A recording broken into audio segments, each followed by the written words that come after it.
Guy King, say hello. Hey, how are you? I'm great. How are you? Long time no see. Yes, it's great to see you from a distance, but that's something too. Yeah, right. Well, we'll have to take it. Well, hopefully next year we'll be wandering around Nam together again. That was nice, wasn't it? Yeah, it was. Yeah, yeah. Anyway, let's jump into the new album. Joy Yes. is Coming, and we'll talk about the title a little later. But let's start with the inspiration for this album. Yes. Well, I'm sharing this probably for the first time, but Joy is Coming is the title track. It's the name of the album. The song was written as my wife Sarah was pregnant with our first child, Angel. This is, she was the joy that was coming. Coincidence, but there are no coincidences. We probably know now. I'm knocking on wood, but we are expecting our second baby in a matter of a couple of weeks. So it's a cycle, and the idea for the album started then, and the song was actually while we were hanging together. I was in Los Angeles, and most of the material was written in Los Angeles. Quite a few of the songs I wrote with the wonderful David Ritz, the author, and who also co-wrote Joy is Coming with me. So I'm going to show it to you since these are like first vinyl test pressings that we approved, and they came out gorgeous, the package Wow. and the sound. So this is the cover. Joy is Coming. You know this guitar. We filmed Yep. it at your office. Yep. And we did something with the great Team Pierce one. So this is the album. It's kind of sounds big, but it's the first thing that I recorded that I will say is kind of my own personal autobiography, lyrics and music. At least a chapter in mine. I hope to record a lot more, but it's the first chapter that I own in my autobiography. It tells my story. At the beginning, rougher times, the long journey, and coming to my own, experimenting both musically and in personal life, And as far as the music, it really, for the first time, I think that I was able to put all of my pool of influences together. I started playing guitar, and we were talking a bit before we started this, actually listening to Eric Clapton. I played other instruments. I played clarinet as a child in an orchestra, but I picked up the guitar to be able to sing and play at the same time because I heard Eric Clapton. Like, I saved money working to buy my first black Fender Strat because of Eric Clapton. And later on, through him, actually got to know and hear of people like Robert Johnson, B.B. King, Albert King, Freddie King. So these figures became, especially B.B. King and Albert King, so influential on my playing. But there were things before I got so deep into the blues, and then to jazz, to rhythm and blues, to the music of Ray Charles and Wes Montgomery, which people kind of tie me into that, to like B.B. King, Wes Montgomery, Ray Charles, which I'm proud to, to be influenced by these giants. But it started before. It started with more pop, rock. I guess people call it classic rock, but it doesn't really matter. Something more known. I remember listening to our first record at the house was my older sister, which was like Michael Jackson Thriller. And I was dancing to it and singing it when I was 3 or 4. So those things stick with you sometimes more than direct influences that come later, So I heard Thriller, and we had Let's Dance, the Bowie record, at the house, and Marvin Gaye, my brother brought home, and a lot of Eric Clapton. So these things, it's finally like I was able to put them all together through me with my voice, telling my story. We wrote the lyrics the way I would like to tell my story, and the music as well. And where was it recorded? The album was recorded in Chicago. We recorded it here. There are some special, very special guests, which I'm giving you the lowdown and the scoop, since it's actually the first official interview that I'm sharing all the information. So we have a long history. I figured you're the one that should have that. Thank you so much. I really appreciate No, it. thank you for having me. I'm the one who appreciates it. So we recorded the album here in Chicago. This is where I was based at the time, where we still are based in the Chicago area, at Riverside Studio, at the known Riverside Studio in Chicago. We went in with my working band, with the 4-piece band, drums, bass, keys, and myself, with the idea of also we rehearsed all the material, knew where we're going to put the other things that we're going to fit. People that know me know that I have a horn section with me. So we brought the horn section as well, not for the whole album, because I had this bug in my head that a couple of years ago I sang a tribute show to Carlos Jobim, Antonius Carlos Jobim, the Brazilian songwriter, with Elis Regina. My wife sang her parts. I sang the Jobim parts. I play and sing Bossa Nova. And the first time I sang on strings. And I after the show, I told my wife, how come I did not do this before? Like, I always listen to strings. I told you, Old Soul Records, Ray Charles, I heard it at the house when I was 4. I Can't Stop Loving You, Georgia. The strings are always there, you know. Rhythm and blues from the 60s and 70s. The Thrill Is Gone even. The strings were always there. I played in an orchestra when I was little, so it was like, bang. And that was around the same time I started writing the material for the record. So we finally brought a string section together. I sat and had an idea for arrangements, contact the gentleman who did the arrangement for that show, John Elquist, and we put it together, and we brought the string section to the studio. Kaya String Quartet is featured, and my wife with 2 more background vocalists came to add the background vocals that we heard, and everything just came together like this. Special guests include my friend and such a gentleman, such a wonderful person, and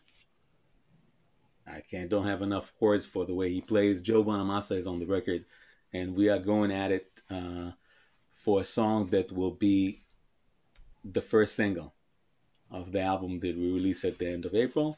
And also the wonderful, one of the best vocalists ever, Miss Vanessa Bell Armstrong, the gospel singer. We're singing a duet on the record. So all this, most of it came together, the recordings in Chicago, some special parts we recorded out of town.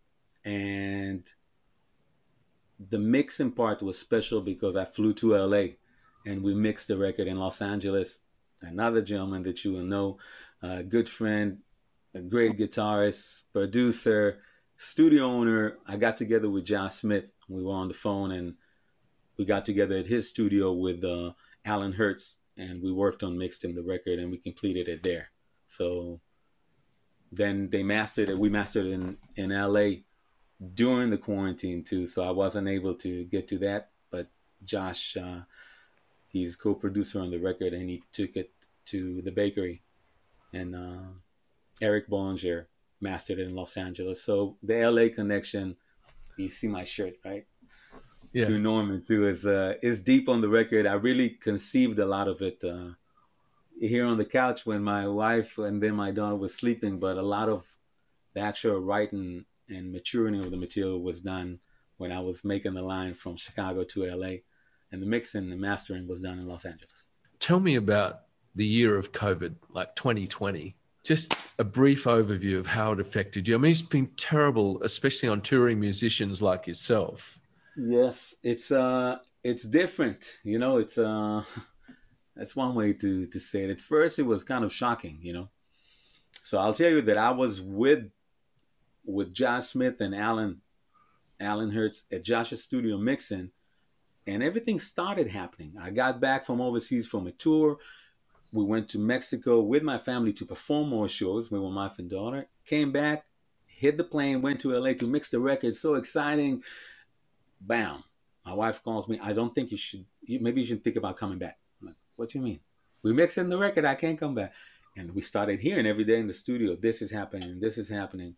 So we started to watch it go into stores, you know, with the studio, and we were kind of isolated, which was good. The three of us in Josh's studio, we didn't do much because we worked all day. We had dinner together, and then it's time to get to sleep and work the next day. But we couldn't finish master. We were supposed to master. We didn't because everything got locked down. I, we, we finished mixing. I was supposed to fly 2 days later. I'm with Josh at the studio. I'm saying, Josh, I think we're done. I'm flying tonight. So we booked me a flight to that night, and we changed the flight. I went back, got together with my wife and daughter here, and like a few days later, everything closed down. All the shows, all the tours. I was supposed to be doing a few overseas tours that I was really looking forward to, got canceled. I waited with mastering the record because I didn't know what's going to happen. You know, it's kind of like everything got put on hold. I did a few things online at the beginning, you know, some live things, and we did a show actually last summer outdoors here in Chicago for a known performing arts center, the North Shore Center for the Performing Arts. It's a wonderful theater. They did an outdoor series and asked me to perform, so I brought the band. But everything got put on hold, Mark. So the tours got canceled.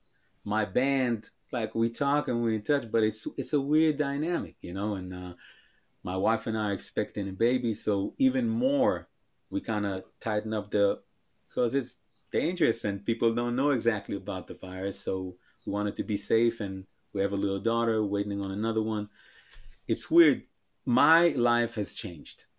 You know, it's like, you know, I'm talking to friends, talking to Josh, talking to my band, talking to Joe. How you doing, man? Any shows coming up? I'm like, I don't really trust the shows because we booked some, then they were canceled. And, you know, some people rush into it. Some clubs wanted to open and then they got closed.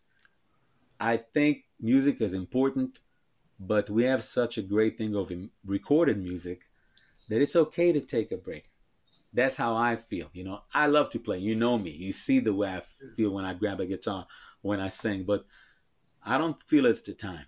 You know, if it's some online stuff, it's just recording great music and giving it to the people. You know, I grew up when I listened more to records and recording music than being able to go see it live. So as much as live music is my livelihood and it's so important and my love, it's music that's my love. So my life has changed this year, and I found other things that I loved, meaning I was able to, the tours got canceled, but I was able to be with my wife and our little 3.5-year-old daughter every night of the year, reading books to her and putting her to sleep with my wife. And I'm like, this is gorgeous. Like, she calls me if I'm doing some work and trying to putting the record together before we started the pre-sale or other things, or if I'm writing, or if I'm just, the family nucleus got so, because of sheer time that we can spend together.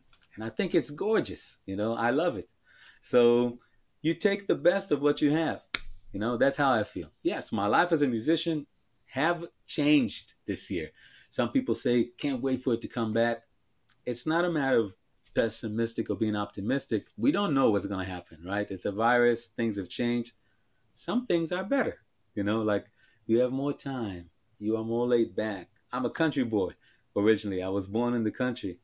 I like a little bit of solitude. I like a lot of it, actually. Being on my own, hearing silence, walking just the three of us, you know, walking to the lake where there's nobody there, not picking the time to take a walk. So it's okay. It's financially, it's been rough.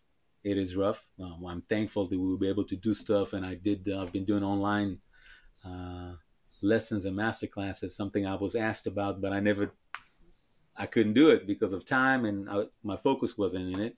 All of a sudden I started teaching. I put together an analog studio at the house, which you kind of see after we mixed, kind of working on reel to reel and ways to record. And I did a few tests, and it's kind of cool, you know. Got into vinyl a little bit just because I always wanted to make a vinyl record, and we finally printed it, and I figured I should listen to the turntable to see how it really sounds. But really the big thing, Mark, was my wife and daughter, our little one, being together as a nucleus. I think it's my heart is so full, and I know that when I do play out again, just like this record came out of that, of personal experiences, it comes out in music. It's not a matter of, oh, I'm shitting, I'm gonna be so good at the gig. You focus and you bring it in, and then just the one note, everybody can feel something is different. So I try to channel that energy and beauty that I was able to get from this last year, from 2020, the beginning of 2021, in that regard to that. The 335s, still a big 335 fan. Wait a minute. There she is. Oh, there she is. There she is. That's the same one. Yeah. We'll do another one, and after the songs are out, then you can tell which. I ask people what they hear, which guitar on each track, so we can kind of. Yeah, I'm still kind of. I wouldn't say stuck. Yeah, stuck on it in the best of ways. You know, it's been everything I hoped for. You know, I was playing a Telecaster. I made my name playing a Telecaster, an old Telecaster, which I still have. This guitar will never go. He toured and been so many places with me. 2 years ago, 3 years ago now, my daughter was born. I started hearing a different sound, and this was the sound, you know? And it's so, every time I put it on me, it's like it fits. Every time I lay a note, it fits. Every time I sting a note, it's just what I want it to be, you know? So it's, I love the Gibson ES-335. Since we talked, there's another one from the same year, Sunburst one too. This one is still it's the first one I got, so I'll call it the number one. But they're really close, like they're right. Close. And that's the guitar, that Gibson ES-335, that natural. No, it really sounds like things are coming together, and with this new album, you've honed your voice and found your voice and your sound, and you can hear it. The little bits I have heard of the album so far, there's soul, there's R&B, there's blues, there's just this beautiful potpourri of influence.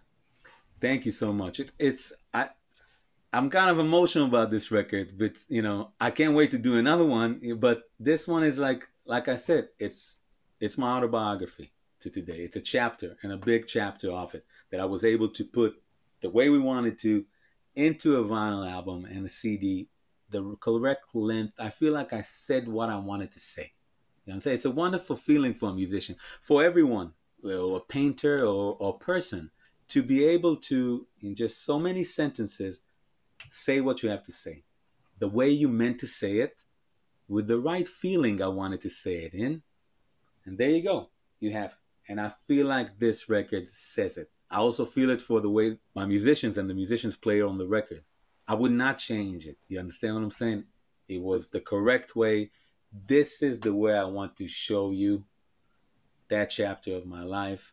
This is why also we decided to do an insert on the album with the lyrics inside, to kind of to give it to the people, because this time things came together in a way that I would want people to see it. And yes, man, I was, like I said, from classical music to Eric Clapton to later on Stevie Ray Vaughan, then so deeply into B.B. King and Albert King, and then I dove into Ray Charles. My first years in Chicago, it was so cold. Ray Charles was my best friend that's all I heard, you know.